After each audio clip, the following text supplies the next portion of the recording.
I woke up on Thanksgiving morning to the sound of nothing. Now, when you've lived as long as I have, 73 years on this earth, you learn that silence can mean many things. Sometimes it's peaceful, sometimes it's lonely. But that morning, the silence felt different. It felt wrong. I've always been an early riser. Even now, my body wakes me at 5:30 without an alarm, just like it has for decades. On Thanksgiving, I'm usually up even earlier, excited in that quiet way older folks get about traditions. I'd be thinking about the turkey I'd need to prep, the potatoes I'd peel while watching the parade, the way my grandchildren's faces would light up when they smelled the pumpkin pie baking. But that morning, as I lay in bed staring at the ceiling, something felt off. The house was too quiet.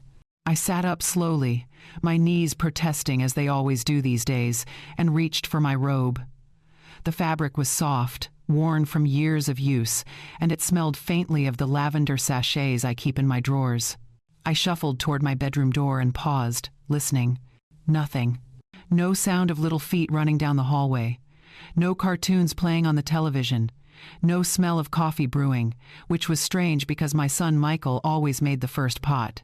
He knew I liked my coffee strong and hot, ready when I came downstairs. I opened my door and stepped into the hallway. The morning light was streaming through the windows at the end of the hall, soft and golden, the kind of light that usually makes a home feel warm. But as I stood there, the warmth didn't reach me. The house felt hollow, like a shell. "Michael?" I called out, my voice sounding small in the emptiness. "Amanda?" No answer. I walked down the hallway, peeking into the guest room where my grandchildren usually slept when they stayed over. The beds were made, not slept in.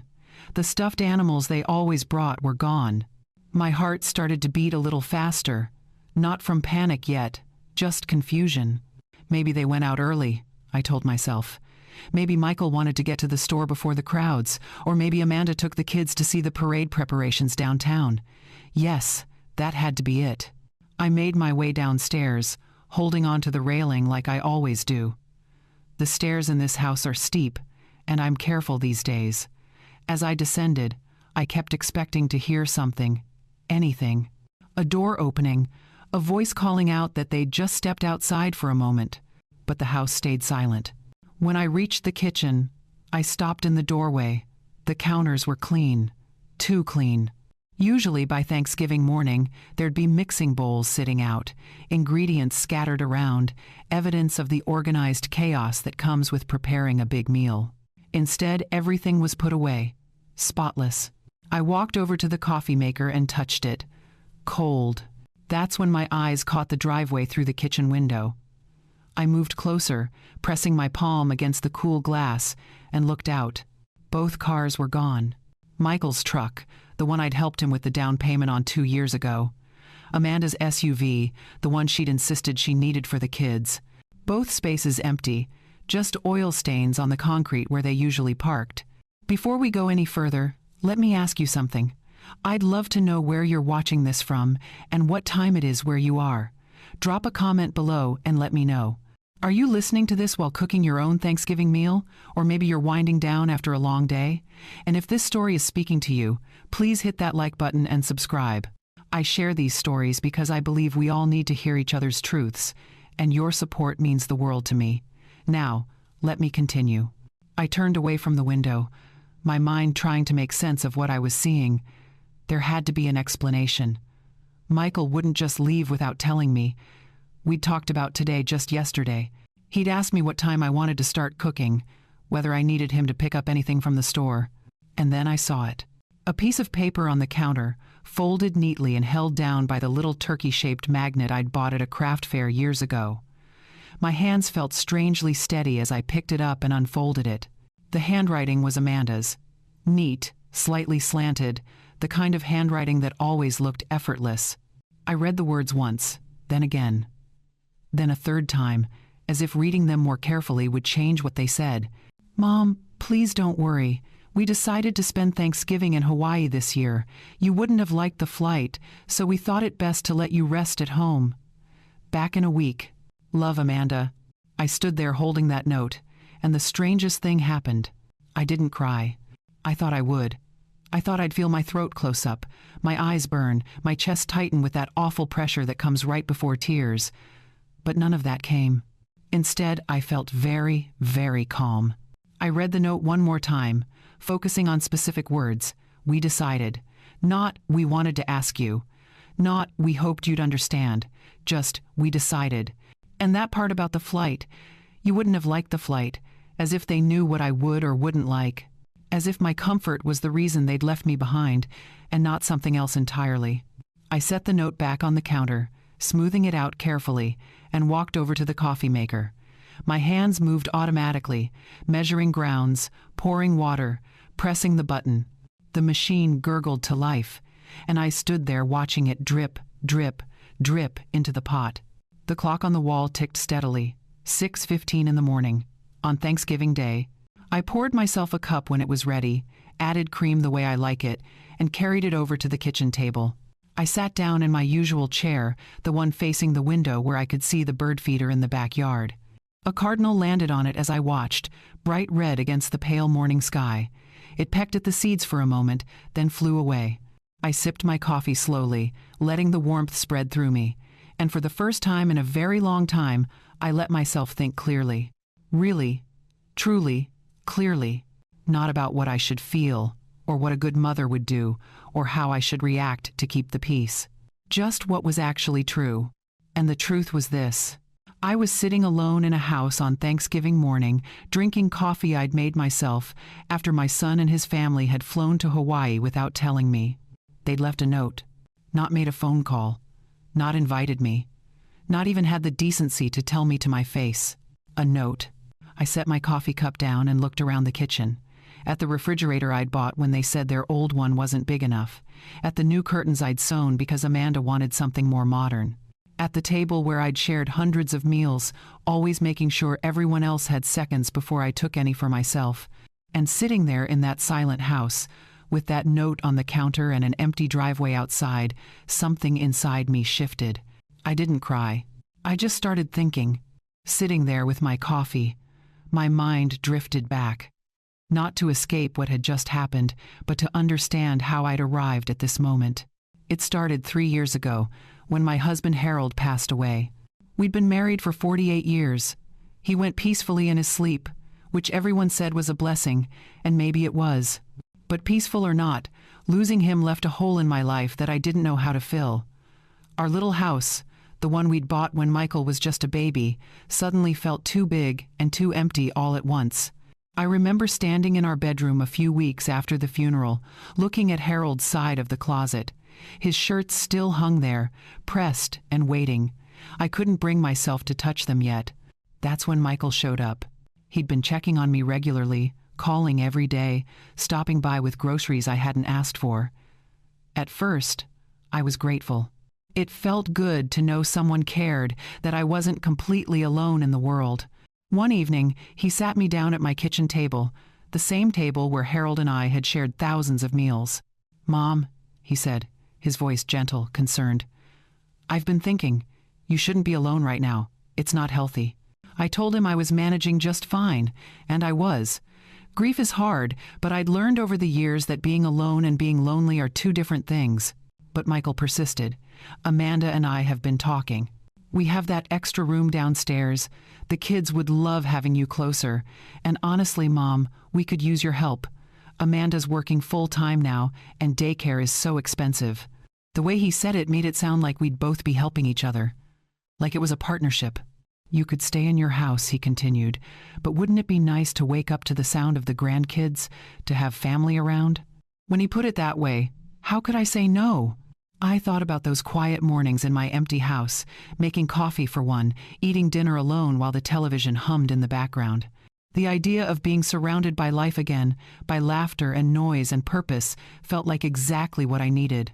So I said yes. Michael was thrilled. He hugged me tight and promised it would be wonderful.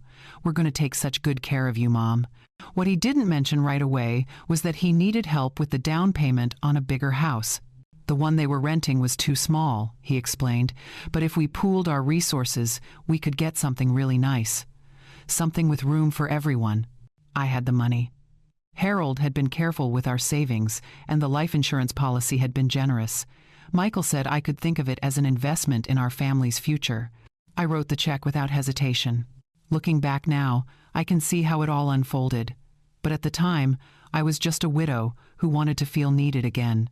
The first few months in the new house were exactly what Michael had promised. I'd wake up to the sound of my grandchildren giggling in the next room. Amanda would ask my advice about recipes. Michael would sit with me in the evenings and tell me about his day at work. I felt useful again. I took care of the kids while Michael and Amanda worked. I'd pack their lunches, help with homework, read bedtime stories. When Amanda mentioned the old washing machine was broken, I bought a new one. When Michael said they were struggling with the electric bill one winter, I quietly took over the utilities. It felt good to help. To be the kind of mother and grandmother who could ease their burdens. They called me a blessing. That word came up a lot. "You're such a blessing, Mom. We're so blessed to have you here." I wore that word like a warm coat. But somewhere along the way, things shifted.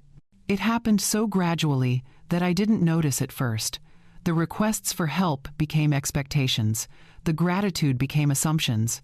When I suggested maybe I'd like to visit my friend Dorothy one weekend, Amanda looked surprised. "But who'll watch the kids?" When I mentioned I was tired one evening and might skip cooking dinner, Michael seemed annoyed. "We were counting on you, Mom." The phrase, "we were counting on you," came up more and more. I started to feel less like family and more like staff. But I told myself I was being sensitive. They were busy, stressed, working hard. Of course they relied on me. That's what family does. We help each other. Then came the moment that should have woken me up sooner. It was about 6 months ago. I wasn't feeling well, just a spring cold, and I'd gone to lie down early. I was in my room with the door cracked open when I heard Amanda on the phone in the hallway. I know, she was saying to someone, her voice carrying that tone people use when they're venting. She means well, but she's so set in her ways. Everything has to be done her way, and honestly, sometimes it's just easier to work around her. There was a pause while the person on the other end spoke. "Oh, we can't ask her to leave," Amanda continued. "Michael would never forgive himself. Plus, she helps with so much. The bills, the kids, we'd be lost without her money, honestly." Her money. Not her. Her money. I lay very still in my bed, staring at the ceiling, feeling something cold settle in my chest. She kept talking. "But between you and me, sometimes I just want my house back. You know what I mean? Like, it's nice having the help, but I miss having our own space. Our own space." As if I was intruding. As if this wasn't the house I'd helped buy. I didn't confront her. I didn't mention what I'd heard. I just filed it away in some quiet corner of my mind and kept going. Because what else could I do? Where else would I go? I convinced myself I'd misunderstood. That Amanda was just having a bad day. That she didn't really mean it the way it sounded. But after that, I started noticing other things. The way they'd make plans without asking if I wanted to join. The way Amanda would reorganize the kitchen after I'd cooked, moving things to where she preferred them. The way Michael would talk about his house and his mortgage, even though my name was on half the paperwork and I'd paid far more than half the bills. I was living in their space, cooking in their kitchen, helping raise their children. But I was doing it with my money, on my time, with my energy. Sitting at that kitchen table on Thanksgiving morning, holding my coffee and staring at that note, all of those memories arranged themselves into a pattern I couldn't ignore anymore. I hadn't been invited to live with them because they loved me. I'd been invited because I was useful. And the moment I wasn't useful, the moment I might be inconvenient, they'd left me behind without a second thought. I finished my coffee and stood up slowly. For 3 years, I'd convinced myself this was my home. But it wasn't. It was their house. One I'd been paying for while pretending I belonged. And as I rinsed my cup in the sink and placed it carefully in the dish rack, I realized something that should have scared me but didn't. I was done pretending. I picked up that note again. My fingers traced over Amanda's handwriting, smooth and confident. She'd probably written it quickly, maybe while packing her suitcase, squeezing it in between choosing swimsuits and booking excursions. "You wouldn't have liked the flight." That sentence bothered me more than the rest. Not because it was cruel, but because it was so casual, so certain, as if she knew me well enough to decide what I would or wouldn't enjoy without ever asking. Had I ever said I didn't like flying? I couldn't remember. Harold and I had flown to visit his sister in Arizona years ago. It was fine. A little cramped maybe, but nothing I couldn't handle. But that wasn't really the point, was it? The point was that they'd made a choice. A family vacation. Hawaii, Thanksgiving week. And somewhere in all that planning, all those excited conversations about beaches and resorts and luau's, they decided I didn't fit.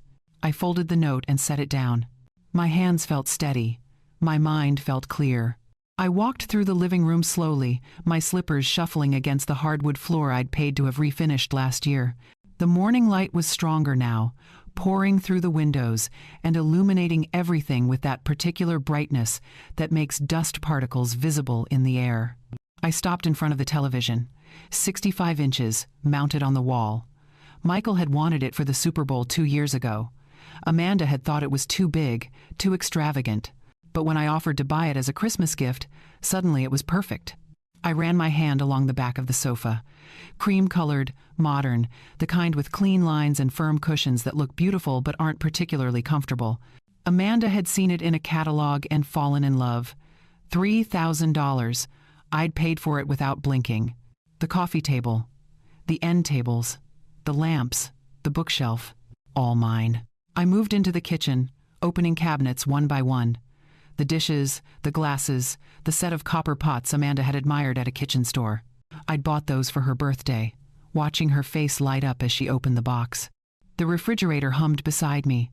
Stainless steel, French doors, ice maker built into the door. Their old one had worked just fine, but Amanda wanted something that matched her vision for the kitchen. I'd made that vision possible. The washer and dryer in the laundry room, the patio furniture on the back deck, the lawnmower in the garage, the router that kept their internet running. Even the fancy blender that sat on the counter, the one Amanda used every morning for her smoothies. I'd paid for all of it. Not because they'd asked, really. They'd mentioned needs, expressed wishes, made comments about how nice it would be to have this or that. And I'd stepped in, opened my wallet, solved the problem. Because that's what I thought love looked like. I walked back to my bedroom and sat on the edge of my bed. On my nightstand was a photograph of Harold, taken maybe 10 years before he died. He was smiling at something outside the frame, his eyes crinkled at the corners the way they always did when he laughed. "What would you think about all this?" I asked his picture softly. Harold had always been practical, generous but clear-eyed. He would have seen what was happening long before I did. He probably would have pulled me aside months ago and asked me, gently, why I was working so hard to buy affection. I touched the frame, then opened the drawer of my nightstand. Inside was a blue folder, the kind with pockets and a little elastic band to keep it closed. I'd always been organized, the type of person who kept receipts and warranty cards and instruction manuals filed away neatly. Harold used to tease me about it. "You keep track of everything," he'd say, shaking his head with amusement. I pulled out the folder and opened it. Page after page of receipts. Every major purchase I'd made since moving into this house, each one with my name printed clearly at the top. Some were years old, the paper starting to yellow at the edges. Others were recent, still white and crisp. Television, sofa, appliances, furniture. I even had the receipt for the down payment on the house itself, the cashier's check made out with my signature at the bottom. I flipped through them slowly, not reading every word, just remembering. Each piece of paper represented a moment when I'd thought I was helping, when I'd believed I was being a good mother, a good grandmother, a valued member of the family. But looking at them now, they felt different. They felt like proof. I closed the folder and held it in my lap, feeling its weight. Not heavy, really, but substantial, important. "It's all mine anyway," I whispered to the empty room. The words surprised me, not because they weren't true, but because saying them out loud made something shift inside my chest.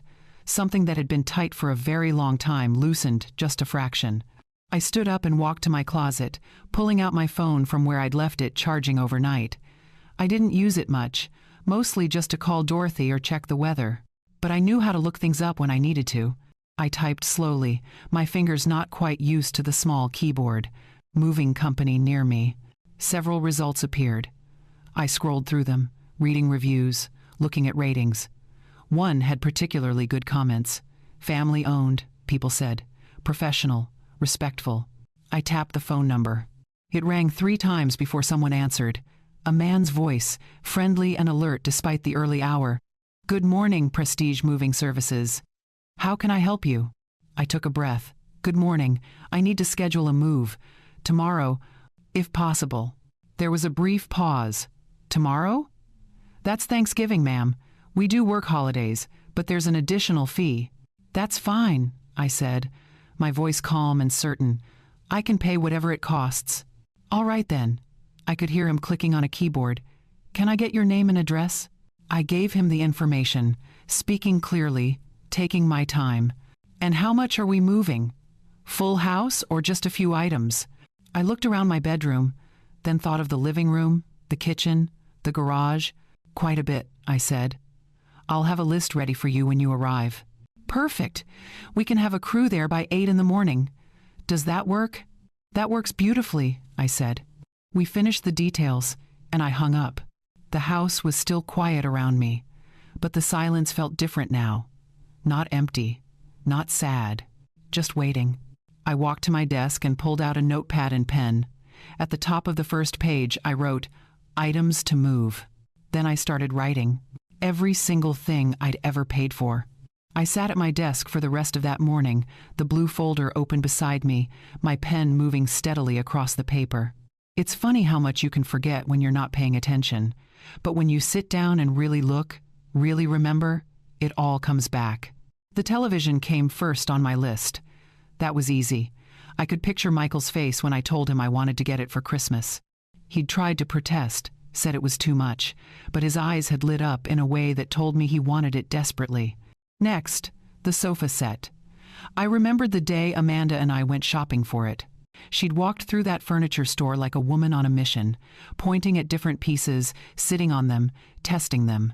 When she finally found the one she loved, she'd turned to me with this hopeful expression. "It's beautiful, isn't it?" she'd said. And it was. Still is, really. Even if I've never found it comfortable. I wrote it down, then added the matching armchair and ottoman, the coffee table that went with the set. The kitchen appliances took up half a page by themselves. The refrigerator had been Amanda's idea after they moved in. She'd said the one that came with the house was outdated, didn't match her vision. I'd suggested maybe we could get it painted or add new handles, something simple. But she'd pulled up pictures on her phone, showing me these sleek, modern refrigerators with water dispensers and special temperature zones. "Wouldn't it be wonderful, Mom?" she'd asked, "to have something really nice?" So I'd bought it. Had it delivered and installed while they were at work, wanting to surprise them. The microwave, the stand mixer, the food processor, the espresso machine Michael had mentioned wanting just once in passing and that I'd ordered online the next day. I remembered the blender particularly well. Amanda had seen it at a friend's house and talked about it for weeks. Top of the line, commercial grade, the kind that could pulverize anything. $600. I'd bought it for her birthday and wrapped it myself, watching her unwrap it with genuine joy. "You're too good to me, Mom," she'd said, hugging me. At the time, I'd felt warm all over, proud, happy to make her happy. Now, writing it down on my list, I felt something different. Not quite sadness, more like recognition. The washer and dryer were next. Their old set had broken down about a year ago, and Michael had been stressed about the cost of replacing them. He'd started researching secondhand options, talking about how maybe they could make do with going to the laundromat for a while. I'd told him not to worry, told him I'd take care of it. The new set I bought wasn't secondhand. It was top of the line, with all the settings and features Amanda had admired at her sister's house. Steam clean, delicate cycle, extra capacity. "This is too much, Mom," Michael had said when they were delivered. But he'd accepted them anyway. I flipped to the next receipt in my folder. The lawnmower, the patio furniture, the grill Michael used every summer weekend. Page after page of purchases, each one connected to a memory, a moment, a feeling. The thing about giving is that it can feel so good in the moment. You see someone you love light up with happiness, and you think, yes, this is what I'm supposed to do. This is how I show I care. But there's a difference between giving freely and giving because you're afraid of what will happen if you stop. I'd crossed that line somewhere, and I hadn't even noticed. By the time I got to the utility bills, my hand was starting to cramp. I'd taken over the electric bill about 18 months ago. Michael had mentioned 1 month that it was higher than expected, something about the air conditioning running constantly during a heat wave. I'd offered to cover it, just that once, just to help. But once became twice. Twice became always. The water bill followed, then the internet, then the home insurance premium. Michael never asked directly.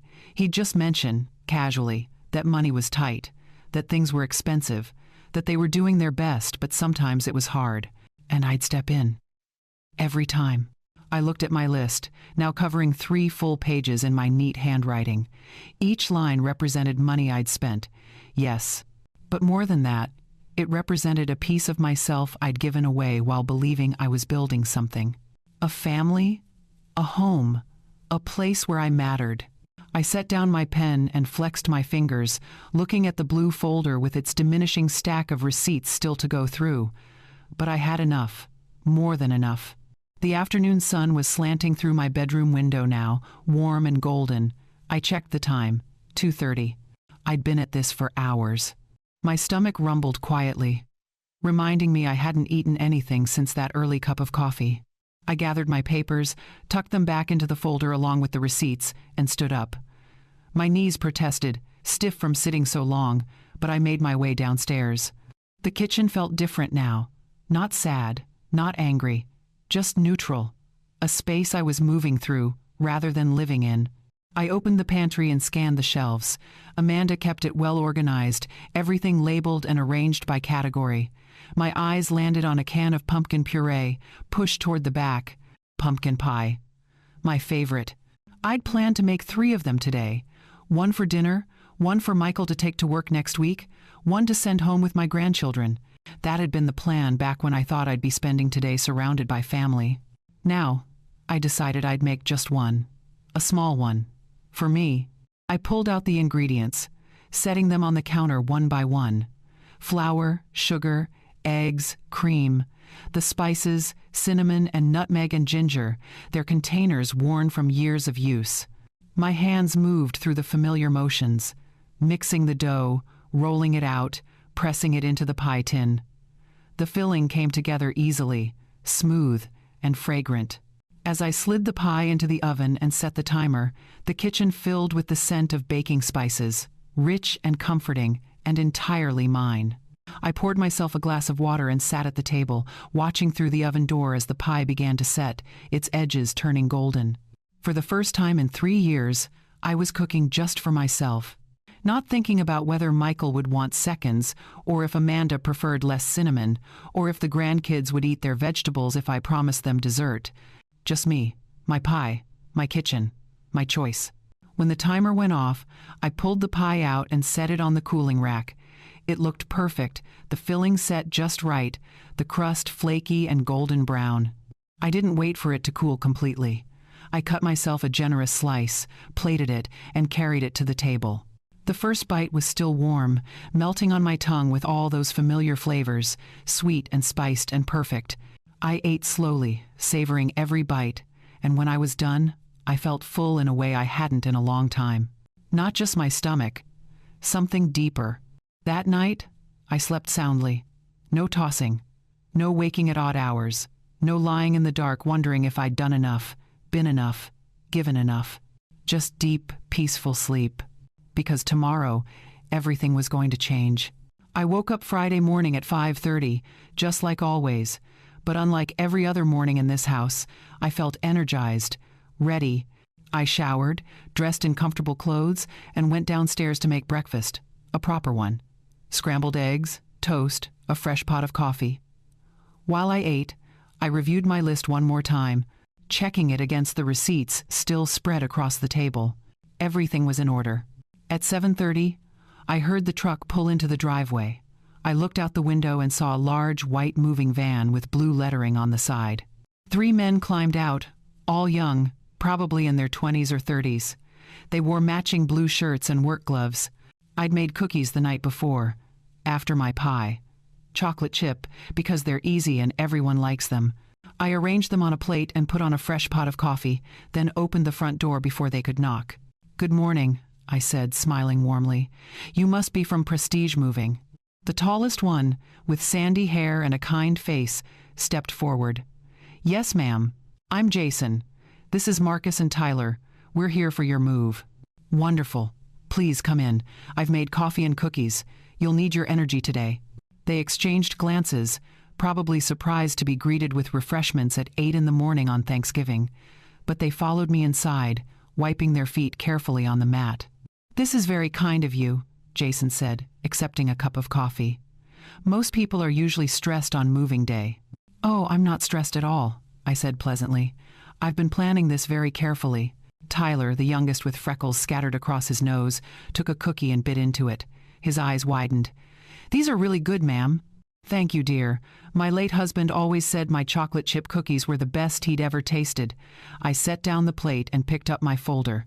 Now, let me explain how this is going to work. I have a list of items to be moved, and I have receipts for each one. I want to make sure we're all on the same page. Jason set down his coffee cup, suddenly more businesslike. Receipts? Yes. You see, everything we'll be moving today belongs to me. I purchased it all myself.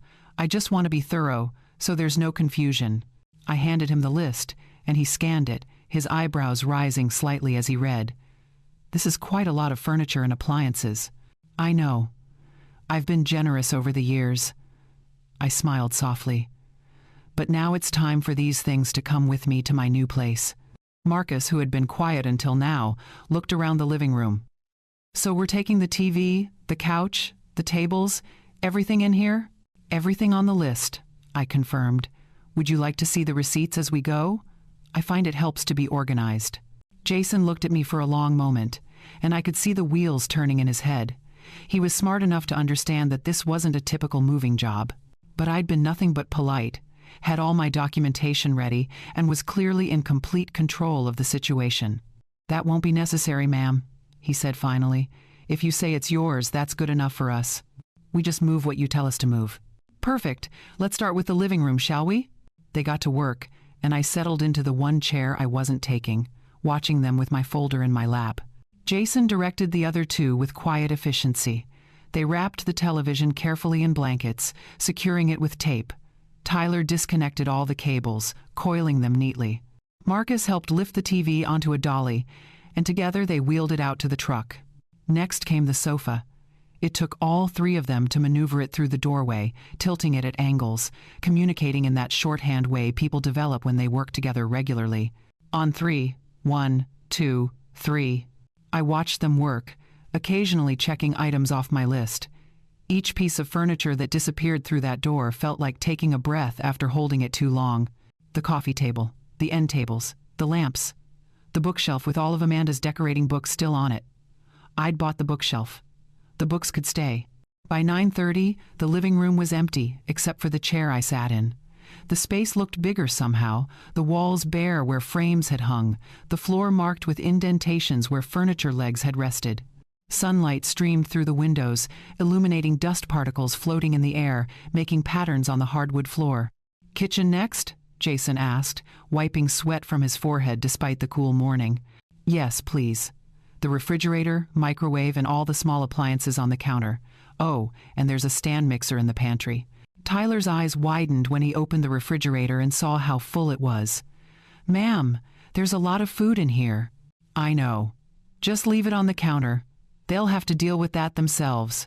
They emptied the refrigerator's contents onto the counter, an odd assortment of leftovers, condiments, and ingredients.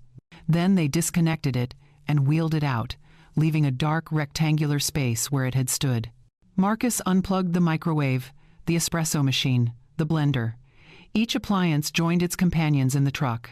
By 11, they'd moved to the bedrooms, my furniture, my linens, my clothes, the washer and dryer from the laundry room, even the vacuum cleaner I'd bought last spring. The house was becoming a skeleton of itself. I made them stop for lunch, insisting they sit and eat the sandwiches I'd prepared. They were grateful for the break, their shirts damp with sweat despite the mild temperature. You're handling this really well, Jason said between bites. Most people get emotional when they move. I'm not most people, I said simply, and I'm not sad to leave. Sometimes you have to know when it's time to go. He nodded slowly, understanding passing between us without more words needed. By noon, the truck was packed. The house stood empty around us, echoing with each footstep. Bare walls, bare floors, bare counters, only the bones of it remained. I walked through each room one final time, not saying goodbye, just witnessing. This had been my home for 3 years, but it had never really been mine. In the kitchen, I stopped at the counter. Amanda's note still sat there, held down by the turkey magnet. I left it exactly where it was. Next to it, I placed the stack of bills that had arrived in the mail that morning: electric, water, internet. All in Michael's name now, since I'd called each company earlier in the week and had the accounts transferred. They'd figure it out eventually. Then I did something that made me smile. I took my house keys off my keyring, both copies, and set them beside the note and bills. From my purse, I pulled out a spool of red ribbon I'd bought years ago for Christmas presents. I tied the keys together with a neat bow, the ribbon bright and cheerful against the metal. A gift. Of sorts. Jason appeared in the doorway. "We're all loaded up, ma'am. Ready when you are." Just one moment. I looked around the kitchen one last time, at the empty space where the refrigerator had been, at the bare counters, at the naked windows without curtains. Then I picked up my purse, tucked my folder under my arm, and walked toward the door. I didn't look back. Jason held the door open for me, and I stepped outside into the cool November air. The sky was clear, bright blue, the kind of day that makes you grateful to be alive. I pulled the door closed behind me, hearing the lock click into place. The sound felt final. Complete. "Where to, ma'am?" Jason asked gently. I gave him the address of my new apartment, then climbed into my car. As I pulled out of the driveway, I glanced in the rearview mirror just once. The house stood there, empty and waiting, like a theater after the show has ended. The moving truck pulled out behind me, and together we drove away, towards something new, towards something mine. The Meadowbrook Senior Living Complex sat on a quiet street lined with maple trees. It wasn't fancy, just a low brick building with neat flower beds and a parking lot that actually had spaces available. I'd visited twice before signing the lease, walking through the halls, peeking into the community room, making sure it felt right. It did. The building manager, a woman named Patricia with silver hair and a warm smile, met me in the lobby. She'd been expecting me, had my keys ready and waiting. "Welcome home, Mrs. Patterson," she said, handing me a small envelope. "You're in Unit 2B, second floor. The elevator is just down that hall. If you need anything at all, my office is right here." "Thank you, Patricia. The movers should be arriving shortly." "Perfect. I'll make sure the service elevator is available for them." I rode up to the second floor alone, the elevator humming quietly. When the doors opened, I found myself in a clean hallway with soft beige carpet and wall sconces that cast a gentle light. Unit 2B was the third door on the right. I slid the key into the lock and turned it, pushing the door open slowly. The apartment was smaller than what I'd left behind, but it was mine. Completely, entirely mine.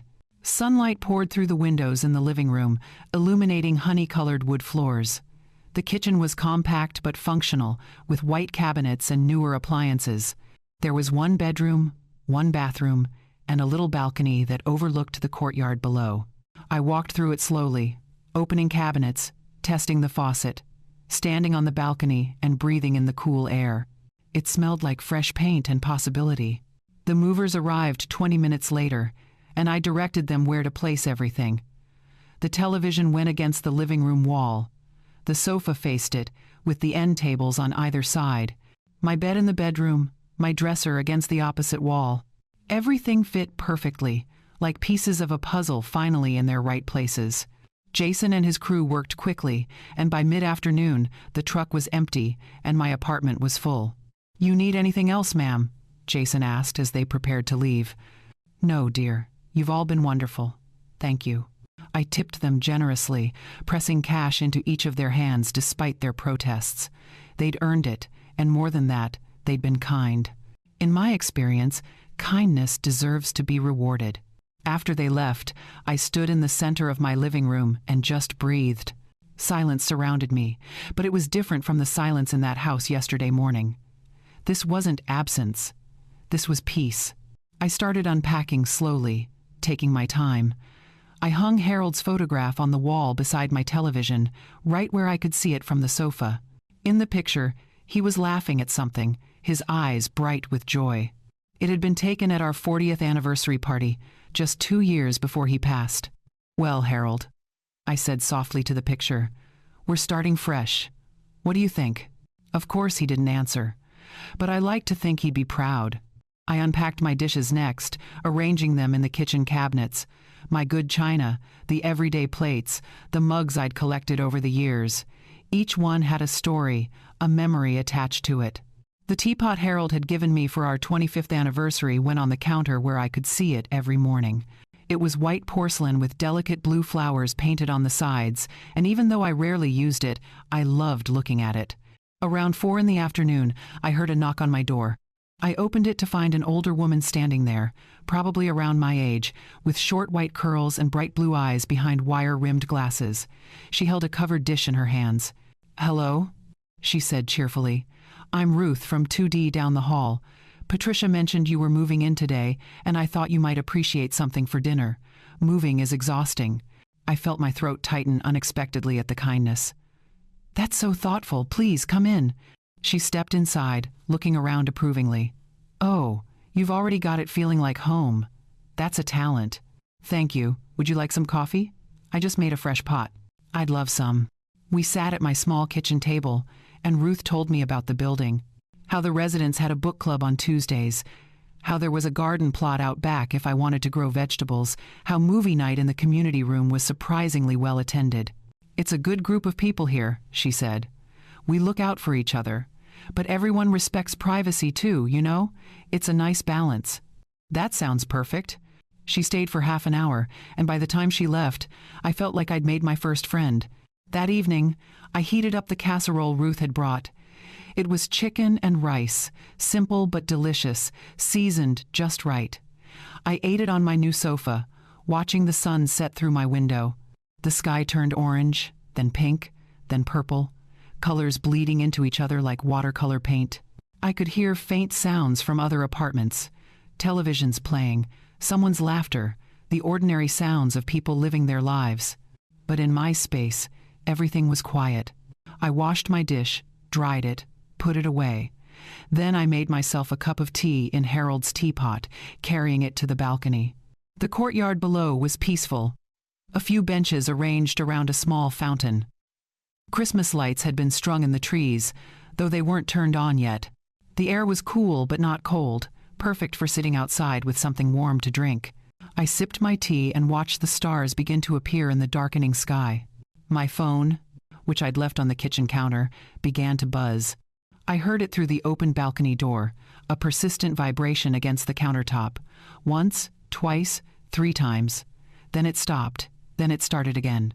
I took another sip of my tea, watching a bird land on the fountain's edge. The phone kept buzzing. I smiled to myself, serene and unbothered, and turned my attention back to the sky. Whatever it was could wait. For the first time in 3 years, I was exactly where I wanted to be, doing exactly what I wanted to do. And nothing, absolutely nothing, was going to disturb this moment. 5 days. That's how long my peace lasted before the storm arrived. I'd spent those days settling in, learning the rhythms of my new life. Morning coffee on the balcony, afternoon walks around the neighborhood, evening tea while reading books I'd been meaning to get to for years. Ruth stopped by twice more, and I'd met a few other neighbors. Everyone was friendly but not intrusive, exactly the balance I needed. On Wednesday evening, I was making dinner when my phone started buzzing. I'd left it on the charger in my bedroom, so at first I didn't hear it. But when I went to change into my pajamas after eating, I found it lit up and vibrating insistently. 18 missed calls. I picked it up, looking at the screen. Michael's name appeared again and again, interspersed with Amanda's. There were also a few calls from numbers I didn't recognize. My finger hovered over the screen for a moment. Part of me wanted to answer, to hear what had happened, to know if they were all right. But a larger part of me, the part that had been quietly growing stronger all week, told me to wait. So I did. I made myself a cup of chamomile tea and carried the phone to the living room. I sat on my sofa, the one I'd paid for and moved and now got to enjoy in peace, and opened my messages. The first one was from Amanda, sent that afternoon at 3:47 p.m. "Mom, we just got home. Where are you? Please call us." The next one came 10 minutes later. "Mom, this isn't funny. Something's happened to the house. Call me right now." Then Michael's texts started appearing. "Mom, please answer your phone. The house was robbed. Everything's gone. We need to talk to you immediately." "Mom, I'm worried. Where are you?" I sipped my tea slowly, reading each message with the same calm detachment I might read the newspaper. There were voicemails, too. 7 of them. I put the phone on speaker and listened. The first one was Amanda's voice, high-pitched and strained. "Mom, oh my God, Mom, where are you? We came home and the house is empty. Someone took everything. The TV, the furniture, even the refrigerator. We're calling the police. Please, please call us back." The second was Michael, trying to sound calm but failing. "Mom, it's me. Listen, something's happened while we were gone. I need you to call me as soon as you get this. It's important." The messages grew more frantic as they went on. Amanda crying, Michael's voice getting sharper, more demanding. Both of them asking where I was, if I was safe, what I knew. I finished my tea and set the cup down gently. Then I did something I'd set up before I left. Something I'd planned carefully, even though I hadn't been certain I'd need it. I opened the Ring camera app on my phone. Michael had installed the system 2 years ago, wanting to monitor packages and keep an eye on the house when they were away. He'd added me to the account so I could check on things when I was out. I'd never removed my access. The camera feed was still active. I scrolled back to that afternoon, to the moment they would have arrived home. The timestamp read 3:42 p.m. I pressed play. The video showed the front door opening. Amanda came through first, pulling a rolling suitcase behind her, her face glowing with what looked like a fresh tan. She was laughing at something, turning back to say something to Michael, who followed with the kids trailing behind him. They looked happy, relaxed, still basking in the glow of their vacation. Amanda wheeled her suitcase toward the living room, probably planning to drop it there before unpacking. I watched her face change as she stepped through the doorway. The laughter died. Her mouth opened. The suitcase handle slipped from her fingers. Michael appeared behind her, his expression shifting from curiosity to confusion to shock in the span of 3 seconds. "What the—" His voice came through the speaker, tinny but clear. "Where's everything?" Amanda walked further into the empty room, her hands coming up to her face. "The couch, the TV, everything's gone." I watched Michael rush to the kitchen, heard him call out in dismay. "The refrigerator!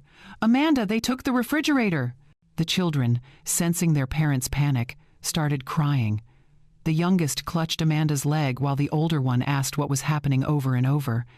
Amanda pulled out her phone with shaking hands. "I'm calling 911. Michael paced through the frame, his hands on his head, looking around wildly as if the furniture might reappear if he just looked hard enough. How did someone take everything? How did nobody notice? I took another sip of my tea, watching my son spiral into confusion. There was something almost clinical about it, seeing their panic from this distance, through this screen. Like watching a play where I already knew the ending. Amanda's voice rose. "Yes, we'd like to report a robbery. Our entire house has been emptied. Everything's gone." Michael disappeared into another room, probably checking to see what else was missing. I heard him shout from off camera. "The washer and dryer, too. They took the washer and dryer." A part of me, the part that had spent years being a mother, wanted to feel sorry for them, to see their distress and want to fix it, to make it better. But I couldn't, because this wasn't about them being hurt. This was about them finally understanding what they'd lost, what they'd taken for granted, what they'd left behind without a second thought. I fast-forwarded through the next hour, watched the police arrive, watched Michael and Amanda giving statements, gesturing at empty rooms, their faces drawn with stress and confusion. One officer walked through, taking notes. The other stood in the kitchen, apparently asking questions. I couldn't hear what they were saying, but I could imagine. What was taken? When did you notice? Do you have any idea who might have done this? Amanda kept shaking her head, wiping her eyes. Michael's face had gone from shocked to angry, his jaw tight, his movements sharp. They had no idea. Not yet, but they would soon enough. I watched a little longer, until the officers left and Michael and Amanda were alone in the empty house, sitting on the floor because there was nowhere else to sit. Amanda had her head in her hands. Michael was on his phone, probably trying to call me again. I turned off the video. The living room around me felt warm and safe, filled with my furniture, my belongings, my choices. Outside my window, the evening had deepened into night, and the courtyard lights had come on, casting a soft glow over the fountain. My phone buzzed again. Another call from Michael. I looked at Harold's photograph on the wall. He seemed to be smiling at me with that knowing look he used to get when I finally stood up for myself about something. I didn't watch long. I said softly to his picture. I already knew how it would end. I silenced my phone, set it face down on the coffee table, and picked up my book. Whatever happened next, they'd have to figure it out themselves. The knock came 2 days later, Friday afternoon. I'd been expecting it, honestly. Not the exact timing, but the fact of it. I knew Michael and Amanda wouldn't let this go without pushing further, without trying every angle they could think of. I was in the kitchen making lunch, a simple grilled cheese sandwich, when I heard the firm rapping on my door. 3 knocks, evenly spaced, official sounding. I turned off the stove, wiped my hands on a towel, and walked calmly to the door. Through the peephole, I could see 2 police officers standing in the hallway. One was young, maybe late 20s, with dark hair and an earnest expression. The other was older, probably close to retirement age, with gray at his temples and the kind of face that had seen everything. I opened the door and smiled pleasantly. "Good afternoon, officers. How can I help you?" The younger one spoke first, pulling out a small notepad. "Good afternoon, ma'am. Are you Mrs.?" "Margaret Patterson." "I am." "Ma'am, we're here regarding a report filed by your son, Michael Wright. He claims there's been a theft at his residence, and he suggested you might have information about it." "Oh, I see. Well, please come in. Can I offer you some coffee? I just made a fresh pot." They exchanged a glance. The older officer smiled slightly. "That would be nice, thank you." I led them into my living room, gesturing for them to sit on my sofa while I went to pour coffee. My hands were perfectly steady as I prepared 2 cups, adding cream and sugar to a small tray, along with some of the cookies Ruth had brought over yesterday. When I returned, they were looking around my apartment, taking in the furniture, the television on the wall, the general coziness of the space. I set the tray on the coffee table and settled into my armchair across from them. "Please help yourselves." The younger officer accepted a cup gratefully. "Thank you, ma'am. This is very kind." "Not at all. Now, you mentioned my son filed a report?" The older officer set down his coffee and leaned forward slightly. "Yes, ma'am. He and his wife returned from a trip to find their home had been cleared out. Furniture, appliances, electronics. They seem to believe you might know something about what happened." I nodded slowly, as if considering this. "I see. Well, officers, I can certainly help clear this up. Would you like to see my receipts?" The younger one blinked. "Your receipts?" "Yes, dear, for all the items in question." I stood and walked to my desk, retrieving the blue folder I'd kept so carefully organized. I returned and handed it to the older officer. "Everything's in there. Every purchase, every payment. You'll see my name on each one." He opened the folder and began flipping through the pages. His partner leaned over to look as well, their expressions shifting from curious to understanding. The older officer read aloud from one of the receipts. 65-inch television, purchased December 2023. Margaret Patterson. He looked up at me. "You bought this?" "I did." "A Christmas gift for my son. I have the credit card statement to match, if you need it." He continued reading. "Sofa set, $3,000. Refrigerator, $2,800. Washer and dryer set." He was quiet for a moment, then looked at me with something like respect in his eyes. "Ma'am, this is quite a lot of purchases." "I'm aware. I was helping my family. Or at least I thought I was." The younger officer was still looking through the receipts, his brow furrowed. "But these are all at the address where the theft was reported." "That's correct. I lived there for 3 years. I purchased those items while living there, with my own money, and I have proof of every transaction." I paused, taking a sip of my coffee. When I decided to move out, I took what belonged to me. The older officer closed the folder carefully and set it on his lap. "Ma'am, if you don't mind me asking, why the sudden move?" I looked at him directly, my voice calm and clear. "I woke up on Thanksgiving morning to an empty house. My son, his wife, and their children had flown to Hawaii without telling me. They left a note saying I wouldn't have enjoyed the flight." I smiled softly. It made me realize some things about my situation. So I decided to make a change.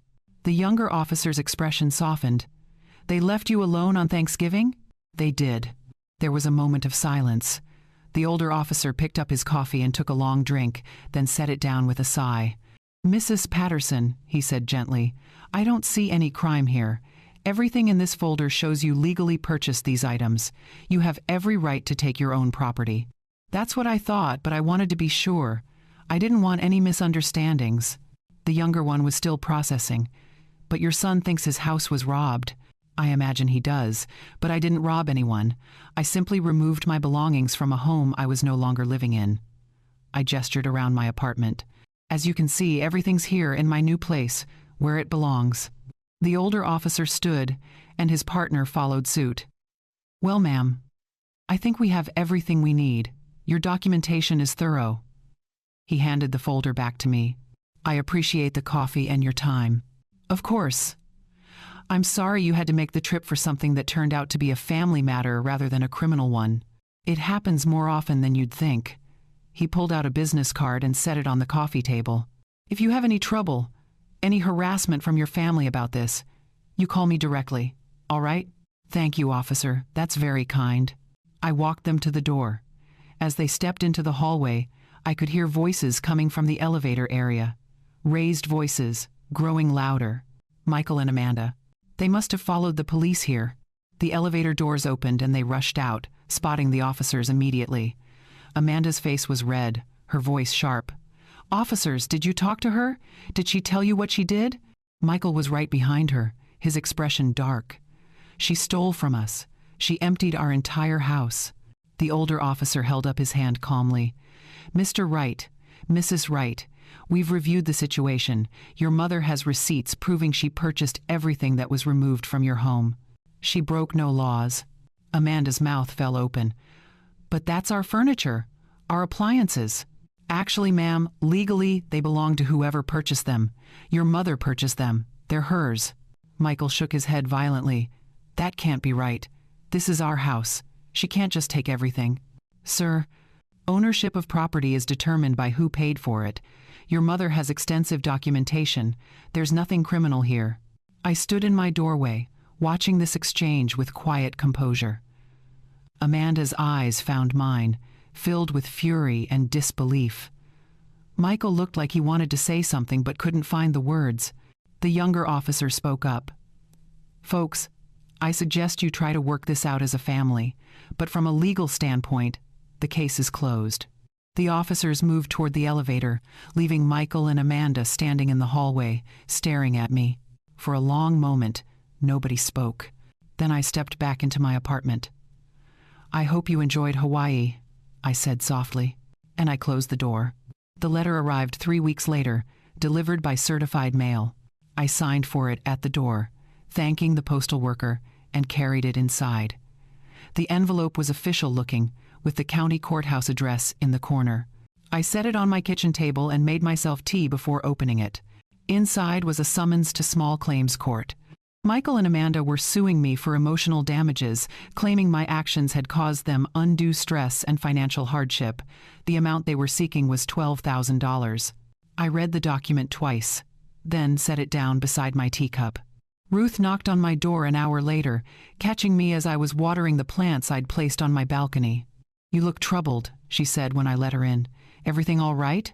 I showed her the letter. She read it, her eyebrows rising higher with each line. "They're suing you? After everything?" "Apparently." "Do you have a lawyer?" "I don't think I'll need one. I have my receipts, and the truth is fairly simple." I poured her a cup of tea. "Besides, I've learned that sometimes the best defense is just showing up prepared." "You're braver than I would be." I smiled. "Not brave, just tired of being afraid. The court date was set for early December, a gray Tuesday morning when the sky threatened snow but hadn't quite delivered. I woke early, as always, and took my time getting ready.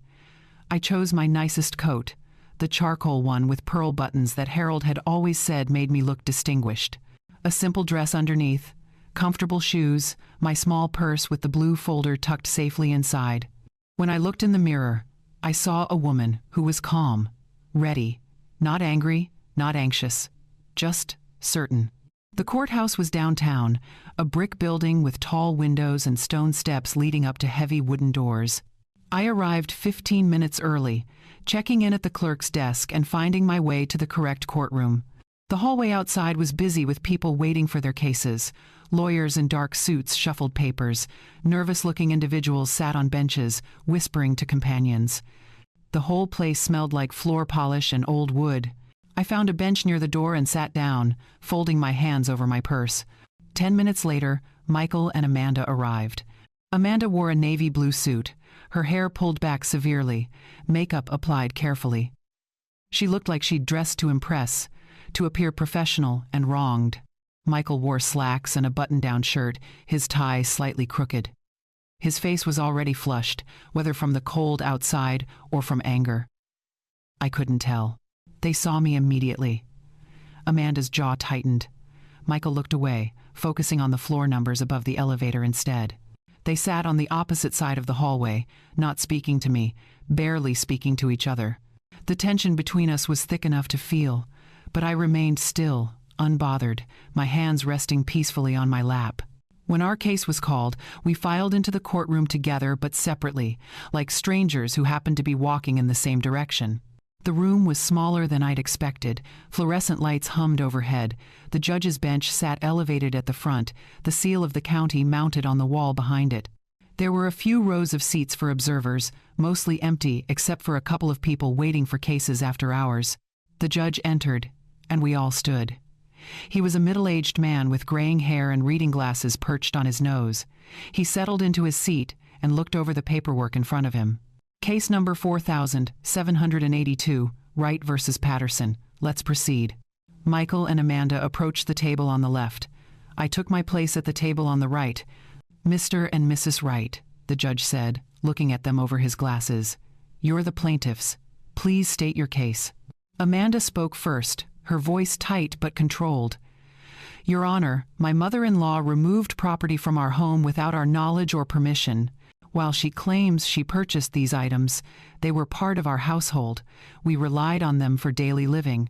Her actions have caused us severe emotional distress and financial hardship. We had to replace essential appliances, furniture, everything. It's been devastating. The judge nodded, writing something down. And you're seeking damages for this distress? Yes, Your Honor. $12,000. I see. He turned to me. Mrs. Patterson, how do you respond to these claims? I stood, keeping my voice steady and respectful. Your Honor, I don't dispute that I removed those items, but I do dispute that I had no right to do so. Everything I took, I purchased with my own money. I have documentation for each item. I opened my folder and approached the bench, handing it to the bailiff who passed it to the judge. He opened it and began reading. The courtroom fell silent except for the sound of pages turning. I watched his face as he read, saw his expression shift from neutral to thoughtful, to something that looked almost like sympathy. He read for what felt like a long time but was probably only 5 minutes. Finally, he looked up. Mrs. Patterson, these receipts are very thorough. Thank you, Your Honor. I've always believed in keeping good records. He turned to Michael and Amanda. Mr. and Mrs. Wright, I'm looking at receipts here that clearly show your mother purchased a television, furniture, appliances, and various other items. Her name is on every single one. He paused. Can you provide any documentation showing that you purchased these items? Michael shifted uncomfortably. We lived with them. They were in our house. But did you pay for them? Silence. Amanda spoke up, her voice rising slightly. She was living with us. She was helping with the household. Those purchases were contributions to our shared living situation. That may be how you interpreted it, ma'am, but legally, whoever purchases an item owns it. Mrs. Patterson has clear proof of ownership. He closed the folder. Furthermore, emotional distress claims require substantial evidence of harm. Being upset that someone removed their own property doesn't meet that threshold. But Your Honor, Michael started. The judge held up his hand. Mr. Wright, I understand this situation is difficult, but the law is clear. Case dismissed. He looked directly at Michael and Amanda. I suggest you reconsider filing claims without proper evidence in the future. He struck his gavel once, the sound echoing in the quiet room. I let out a breath I hadn't realized I was holding. Thank you, Your Honor, I said quietly. He nodded to me, something kind in his expression, then gathered his papers and stood. I collected my folder, tucked it back into my purse, and turned to leave. As I walked past their table, Amanda muttered something under her breath. I didn't catch all of it, but I heard the word selfish clearly enough. I kept walking. Michael stood frozen, staring at the floor. Our eyes didn't meet. I don't think he could bring himself to look at me. I pushed through the courtroom doors and into the hallway. The building felt warmer now, or maybe I just felt lighter. I walked down the corridor, past the waiting benches, toward the main entrance. Outside, the air was cold and sharp, stinging my cheeks. The sky had darkened, and tiny snowflakes were beginning to fall, drifting lazily down from gray clouds. I stood on the courthouse steps for a moment, breathing in the winter air, watching the snow dust the sidewalk. It should have felt lonely, standing there by myself, estranged from my son, cut off from my grandchildren, walking away from the only family I had left. But it didn't feel lonely. It felt like freedom. 4 months passed like pages turning in a quiet book.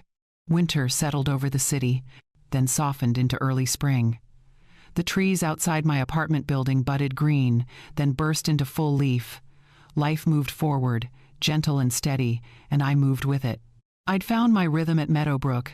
Tuesday mornings were book club with Ruth and 5 other women who loved mysteries as much as I did. Wednesday afternoons, I volunteered at the community center downtown, teaching younger seniors how to use computers and smartphones. Thursdays, I painted in the art room on the first floor, discovering I had a decent hand for watercolors when given the chance. My apartment filled with small joys. A new throw pillow Ruth helped me pick out. Paintings I'd made myself hanging on the walls. Fresh flowers from the farmer's market every Sunday. The silence I'd been so afraid of never felt empty. It felt full, rich, mine. I spoke to Harold's photograph often, updating him on my days, asking his opinion on things even though I already knew what he'd say. Sometimes I'd laugh at my own jokes, and that felt okay too. My phone stayed mostly quiet. Michael never called, Amanda never texted. The grandchildren, I assumed, were told some version of events that painted me as the villain. That stung, sometimes, late at night when my mind wandered. But it didn't break me, because I'd learned something important in these months. You can't make people value you. You can only decide to value yourself. And now, on another Thanksgiving morning, I woke at 5:30 to sunlight streaming through my curtains and the smell of coffee brewing on a timer I'd set the night before. This year felt different. Not heavy with expectation or performance, just open, ready. I'd invited Ruth and 2 other neighbors, Bernard and Louise, for dinner. Nothing fancy, just the 4 of us sharing a meal. Bernard was bringing rolls from his favorite bakery. Louise promised her famous cranberry sauce. I was handling the turkey, which was smaller than any I'd ever made, but perfect for our little group. I moved through the morning preparations with ease. The turkey went into the oven. Potatoes bubbled on the stove. I set my small table with the good china. The pieces that had belonged to my mother and then to me, never to anyone else. 4 plates, 4 napkins, 4 glasses. Then, on impulse, I pulled out 1 more plate and set it at the head of the table. Empty. Just in case. Not for Michael, not really. But for the possibility that someday, somehow, there might be reconciliation. Or maybe just for hope itself, which deserved a seat at the table. Ruth arrived first, carrying a pumpkin pie that smelled like heaven. "Happy Thanksgiving," she said, hugging me at the door. "Your place smells wonderful. Thank you for coming. I'm so glad you're here." Bernard and Louise came together, laughing about something that had happened in the elevator. Bernard's rolls were still warm in their bag. Louise's cranberry sauce gleamed ruby red in a crystal bowl. We settled into easy conversation while I finished cooking, everyone pitching in to help. Bernard mashed the potatoes. Ruth set out the drinks. Louise arranged the food on serving platters. By noon, we were seated around the table, everything laid out beautifully. "Should we say grace?" Louise asked. I nodded. We joined hands, the four of us making a small circle, and Louise spoke a simple blessing, thankful for food, for friendship, for another year of life. When she finished, we squeezed hands once before letting go. The meal was perfect. Not because the food was fancy or the portions were huge, but because it was real. We ate and talked and laughed. Bernard told stories about his years as a school teacher. Ruth shared updates about her daughter in California. Louise asked about my painting classes. No one asked me to get up and fetch things. No one expected me to serve them first. We passed dishes around, helped ourselves, complimented each other's contributions. It was partnership, friendship, equality. Exactly what family should be. After dinner, we moved to the living room with coffee and pie. Ruth had brought a deck of cards, and we played a few rounds of rummy while the afternoon light slanted golden through my windows. Around 4, they started gathering their things to leave. "This was lovely," Louise said, hugging me at the door. "Thank you for hosting." "We should do this again," Bernard added. "Maybe Christmas?" "I'd like that very much." After they left, I cleaned up slowly, putting away dishes, storing leftovers, wiping down counters. The apartment felt warm and lived in, filled with the remnants of good conversation and better company. I made myself a cup of tea and carried it to the balcony. The air was cool but not cold, comfortable with my cardigan wrapped around me. The sun was beginning to set, painting the sky in shades of orange and gold. In the courtyard below, someone had turned on the fountain, and I could hear water trickling softly. I thought about last Thanksgiving, about waking to that empty house, about finding that note, about the shock and hurt that had cut so deep I'd felt it in my bones. And then I thought about what came after. The quiet decision, the careful planning, the moment I'd taken my life back with both hands and refused to let go. Was I sad about losing Michael? Yes, sometimes. He was still my son, and that bond didn't just disappear because we were no longer speaking. But was I sad about how things turned out? No. Because here, in this small apartment with my own furniture and my own choices and my own peace, I'd found something I'd been missing for years. Myself. The woman I'd been before I started shrinking to fit other people's expectations. The woman Harold had fallen in love with, who knew her own mind and wasn't afraid to stand in her truth. She'd been buried under years of trying to be needed, trying to be useful, trying to buy love with money and time and endless sacrifice. But she hadn't disappeared. She'd just been waiting. My phone, sitting on the table inside, stayed silent. No calls, no texts, no demands or expectations or emergencies that only I could solve. Just silence. And in that silence, I heard something I'd been missing. My own voice, telling me I was enough, telling me I deserved peace, telling me that walking away from people who didn't value me wasn't cruel, it was necessary. The sky deepened to purple, and stars began appearing one by one. I finished my tea and went back inside, closing the balcony door softly behind me. I looked at that 5th plate still sitting on the table, empty and waiting. I thought about removing it, putting it back in the cabinet where it belonged. But I left it there. Not because I expected Michael to show up, not because I was holding on to false hope, but because I'd learned that forgiveness doesn't mean forgetting. It doesn't mean letting people hurt you again. It just means releasing the weight of anger so you can move forward lighter.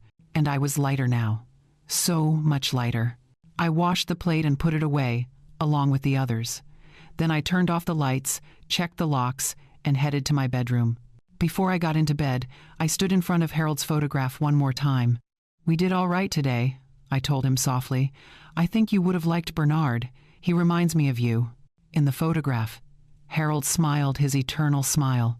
I climbed into bed and pulled the covers up, feeling the familiar comfort of my own space, my own choices, my own peace. They'd left me behind that Thanksgiving morning, thinking I'd stay small and quiet and grateful for whatever scraps of attention they threw my way. But I'd learned something they never expected. Silence isn't weakness. Sometimes, silence is how you find your strength. Sometimes, silence is how you take back your life. And sometimes, the bravest thing you can do is walk away from people who don't see your worth and build a life where you finally see it yourself. I closed my eyes and drifted into sleep, surrounded by peace I'd earned. Every bill in my name. Every item I used, purchased by me. Every morning that felt like a gift instead of an obligation. This was my life now. And it was beautiful. Before you go, I want to thank you for listening to my story. If it resonated with you, if you've ever felt invisible or taken for granted, I'd love to hear from you in the comments. Share your thoughts, your own experiences, or just let me know you were here. And please, hit that like button and subscribe. These stories matter because they remind us we're not alone. Thank you for being part of this community. Until next time.